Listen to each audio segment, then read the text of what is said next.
from financing structures. So let us take a look. First up, consider a firm with assets of 200, fully financed by equity, and an identical firm financed with 80% debt and 20% equity. Assets of 200. First firm will therefore have equity of 200 and 0 debt. Second firm, assets of 200. Equity is a very slim looking 20%. 20% of 200 is 40. Debt, 160.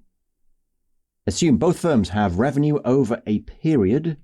Here is our revenue of 200. A revenue over the period of 200.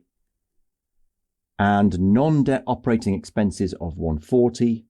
OPEX, 140. OPEX 140, most of the time here is just writing stuff out.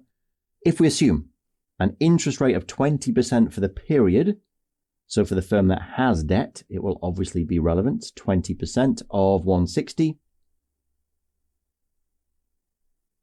32. Calculate net income for each firm and compare their returns on equity. So we're looking ROE for the period, ignoring income tax. Hooray. So no taxes to concern ourselves with. So we can just go straight here with interest and net income, interest and net income, and then get ROE. No interest over here if we're all equity financed, obviously. Net income is therefore 60. If we have net income of 60 on equity of 200, our ROE, 60 over 200, 30%. On the right-hand side, we have interest. We just said it was 32. That's going to bring net income all the way down to 28. ROE, 28 is our net income, but our equity is only 40. That is a generous looking 70% ROE. We were asked to do 0 interpretation here at all, just said calculate, but what's staring us in the face is an ROE of 30 versus an ROE of 70. The key point here, introducing debt to your capital structure can give you a big boost to ROE because clearly your asset base is lower. Even though interest eats in to the net income, the lower equity base means ROE is higher. Next up, same scenario, but with some volatility. So I've written out the numbers we need. Consider a firm with assets of 200, again, fully financed by equity, and an identical firm financed with 80 and 20, again. Assume both firms have revenue of 200 and expenses of 140, again. So this is the same scenario we just looked at, but we are going to calculate the return on equity for the period. If the firms experience a 20% increase, here's the 20% increase, and decrease in revenue. So here's the decrease. I just wrote all of this out rather than have you watch me do it again.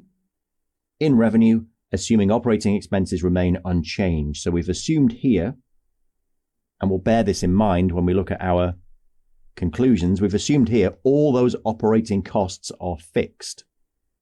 That's high operating leverage. What are we asked to do? Calculate ROE. So when revenue jumped, operating costs stayed the same. We ended up with net income of 100 here with all equity. Equity was, remember, 200 in total. So ROE of 100 over 200 in this first case is 50%. When it drops 20% down to 20 for net income over 200, ROE crashed to 10%.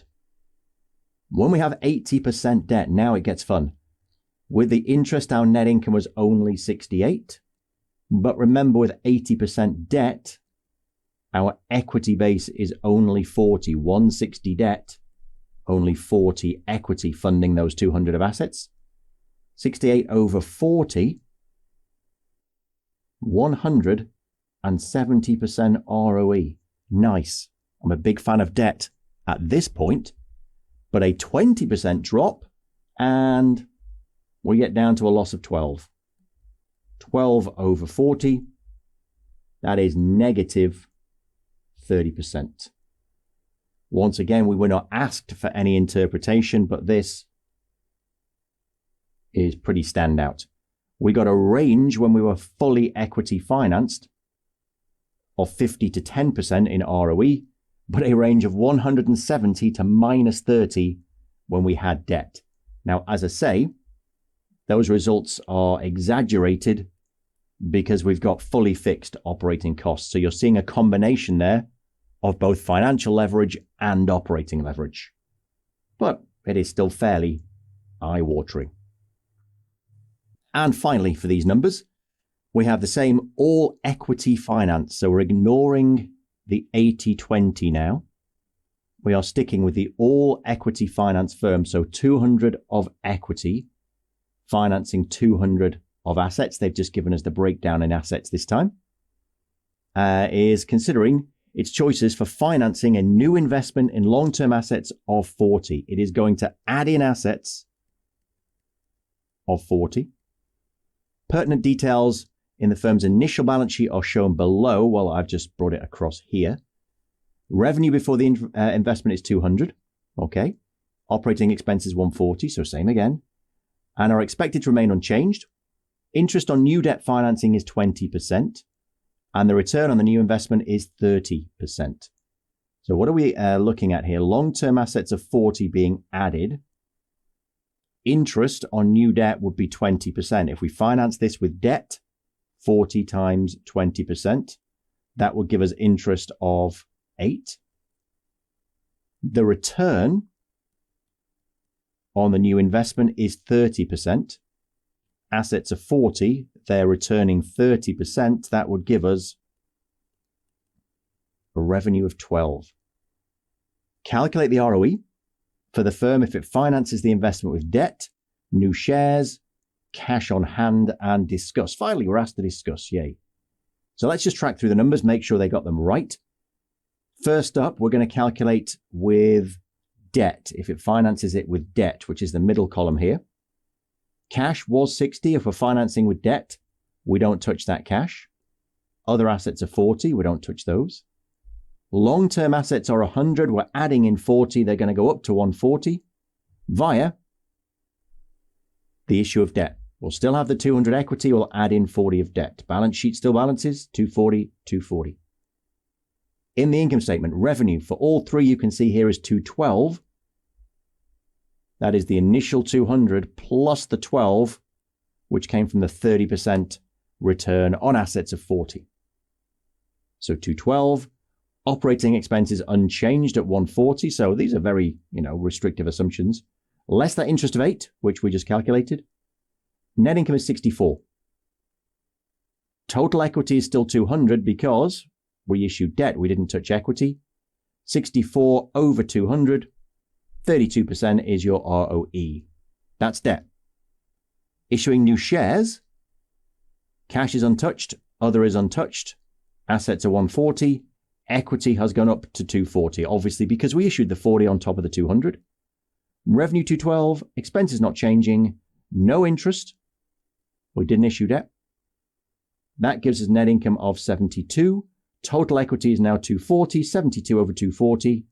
That is an ROE of 30%. And finally, cash on hand. We had cash of 60. If we're using cash, it goes down to 20. Other assets are 40. Long-term has gone up to 140. Equity remains unchanged. We didn't issue any. There's no debt. We didn't issue any. Revenue 212. Operating expenses 140. No interest. Net income is 72. Equity remains at 200. 36% is our ROE. Compare the results. Cash on hand is the highest. Share issuance is the lowest. Debt sits in the middle. There's my comparison. Discuss the results. What's going on? Well, let's start with share issuance, the lowest. Why is it lowest? Because we issued more equity. So the net income we're earning now has to spread itself thinner, spread itself over more equity. Although it is the lowest, the other interesting thing to note is that it's equal to the ROE pre-investment. Just a quick reminder, pre-investment, we had revenue of 200, expenses of 140, no interest, that gave us 60. We had equity of 200, 60 over 200, we had 30%. Why is it that it's the same? 30% before the investment, 30% after the investment, because that new investment was returning 30%. So each new share we issued, each new bit of equity we issued, still attracted its 30%. Obviously, if the return was lower, our ROE would be lower. If it was higher, it would be higher. Debt issuance slightly higher because we did not dilute with any more equity, but it's not as high as cash on hand because we have to pay out interest. So this interest was bringing us down. Cash on hand is highest. Equity hasn't moved. We are not charging interest. Hence, we get all the way up to that 36%. And that's really it, I think, for the fun questions at the end of this little module. We've got a couple just at the end where they're saying, have you read the module? First one says, a company's developed a long-term relationship with its major supplier. The supplier has developed complex systems that integrate with those of the company. So it has invested in the company. Effectively, it's got an agreement to receive payment within 30 days for goods delivered.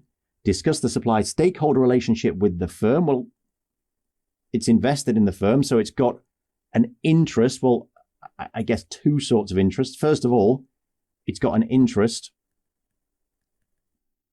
in getting a return on that investment of these systems. How does it get a return on that investment? It must be hoping that this company survives long term. It must have done the analysis and said, look, it's worth spending this money if this customer is going to be around in the long term. And short term, quite simply, it wants its money. Why would high financial leverage be inconsistent with the supplier's interests? Well, high financial leverage means risk. The higher that leverage is, the bigger the risk it doesn't get its cash back on time, and the bigger the risk long term that the company goes bankrupt, falls over, and hence it doesn't get the return it was looking for on this investment. So, not too deep really there. And finally, explain why a company's management might not act in the best interests of shareholders. That's their job, to act in the best interests, but they might not. Why? Well, might be to do with their compensation. If you have, for example, let's say too many stock options might lead to them taking too much risk. If they have no equity compensation, they might take too little risk. If they have no equity compensation, so they don't really care what happens to the results of the firm, they might start abusing the firm because it doesn't affect them. If they start using company assets for their own benefit and they have no equity in the company, doesn't harm them, just does them good because they're getting use of the company's assets. If they don't feel their compensation is good enough, they might put in insufficient effort and so on. So obviously not an exam style question, it's just an ABC. It's pointing out to you that one of the things you needed to learn here is why we might get a conflict of interest.